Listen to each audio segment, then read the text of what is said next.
हिंदुओं को एकजुट करके हिंदू राष्ट्र के हुंकार भरने वाले बाबा बागेश्वर ने अब खुद सनातन की ध्वजा अपने हाथ में थामकर हिंदुओं को जगाने का प्रण लिया है। बाबा बागेश्वर ने ऐलान किया कि अगले 9 दिनों तक वो खुद 160 किलोमीटर पैदल चलेंगे और सोए हिंदुओं को जगाएंगे।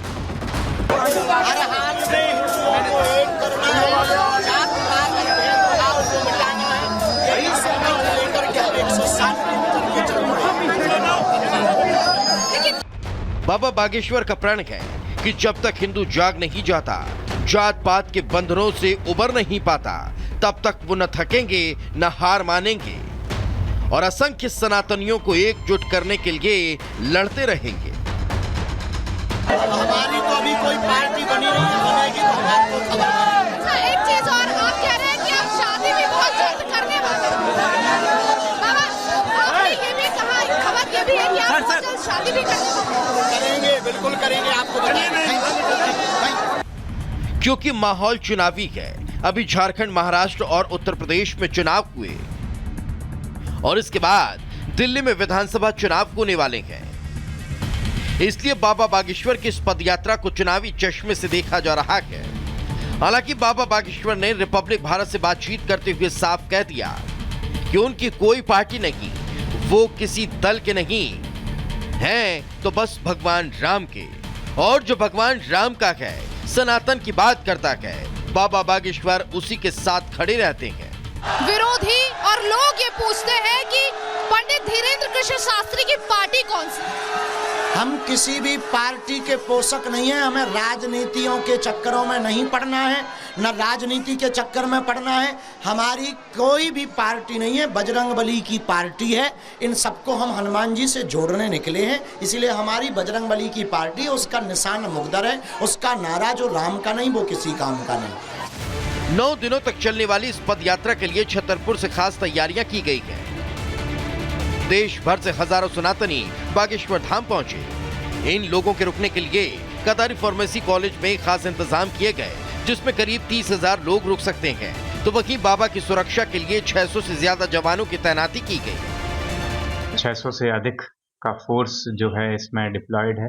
इसमें पुलिस मुख्यालय भोपाल के द्वारा, आईजी महोदय सागर के द्वारा एवं जिला स्तर पर पूरा फोर्स को एकत्रित किया गया है। उनको अलग अलग दायित्व दिए गए हैं और इस प्रकार से हम पूरी कोशिश कर रहे हैं। बागेश्वर धाम की समिति के साथ भी संयुक्त प्रशासन पुलिस की बैठक हुई है कि शांतिपूर्ण ढंग से और एक बेहतर तरीके से ये यात्रा यहाँ से आगे बढ़े और संपन्न हो।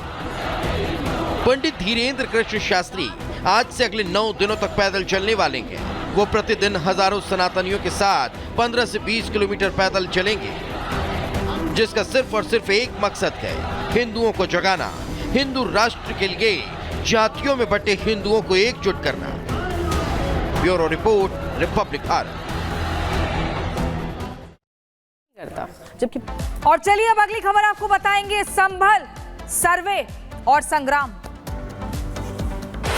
देश संविधान से चलेगा, कानून से चलेगा, किसी के मन मर्जी से देश नहीं चलने वाला। दोनों पक्ष सर्वे के दौरान मौजूद थे।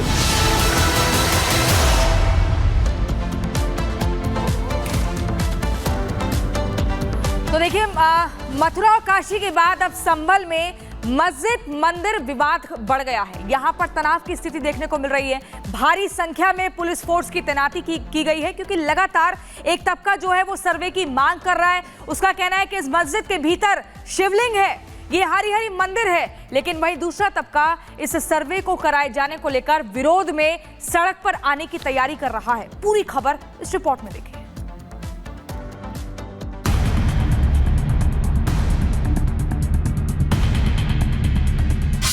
संभल में बवाल, फिर उठा सवाल।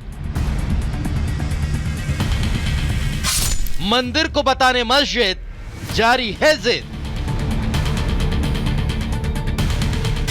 सर्वे बताएगा सच, क्यों हो रही अपच। संभल की सड़कों पर हो रहा हंगामा, प्रदर्शन, विरोध और बवाल ये सवाल कर रहा है कि नजर आ रही ये इमारत शाही मस्जिद है या हरिहर मंदिर, जिसका जवाब मिलने से पहले ही बवाल शुरू हो गया, जो सर्वे की शुरुआत के साथ ही देखने को मिला। जब मस्जिद के सर्वे के बाद से ही तनाव देखने को मिल रहा है, जिसके बाद शहर में आरपीएफ, पीएसी और पुलिस बल की तैनाती की गई। इतना नहीं, बढ़ते विवाद को देखते हुए दूसरे जिलों से फोर्स को बुलाना पड़ा, जिन्हें मस्जिद की सुरक्षा में तैनात किया गया। इधर संभल में सर्वे पर बवाल हुआ तो उधर मौलाना महमूद मदनी ने सवाल खड़ा कर दिया और कहा कि गड़े मुर्दे उखाड़ने से देश का भला नहीं होगा, जिसका जवाब दिया साध्वी गीता ने और कहा कि यह मस्जिद नहीं मंदिर है, जिसका सच सर्वे से साफ हो जाएगा। जो विवाद चल रहा है जामा मस्जिद के विषय को लेकर, ये वास्तव में ही हरिहर मंदिर है और जो लोग इस तरीके की बयानबाजी इस विषय को लेकर कर रहे हैं, कोर्ट ने भी आदेश कर दिया है, टीम गठित हो चुकी है, तो दूध का दूध पानी का पानी हो जाएगा, क्योंकि वो प्रभु हमारे जो भगवान भोलेनाथ जी की वहाँ पे शिवलिंग लगा हुआ है, जो हरिहर मंदिर है वो बहुत पुराने समय से उन्होंने अपनी रिपोर्ट बना, सारा सर्वे A to Z उनको जिस तरह से चाहते थे पूरा सर्वे करा दिया गया है।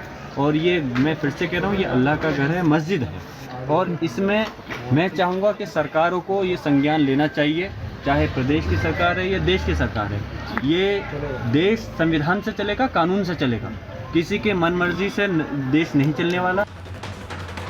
तो सुना आपने, संभल की शाही मस्जिद पर हिंदुओं ने दावा किया कि मस्जिद की जगह पर शहरी मंदिर था, जिसे लेकर ऋषिराज गिरी महाराज ने कोर्ट में याचिका लगाई थी, जो कैला देवी मंदिर के महंत हैं, जिस पर कोर्ट ने मस्जिद का सर्वे कराने का आदेश दे दिया और 7 दिनों में रिपोर्ट दाखिल करने को कहा।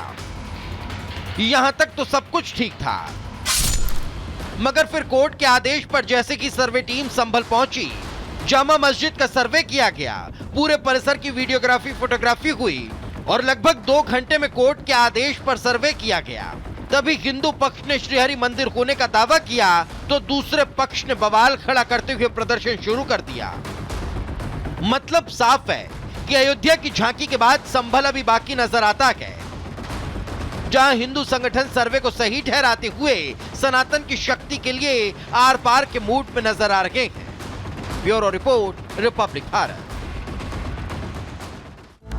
तो देखा आपने कैसे संभल में सर्वे को लेकर के आर पार की स्थिति इस वक्त बनी हुई है।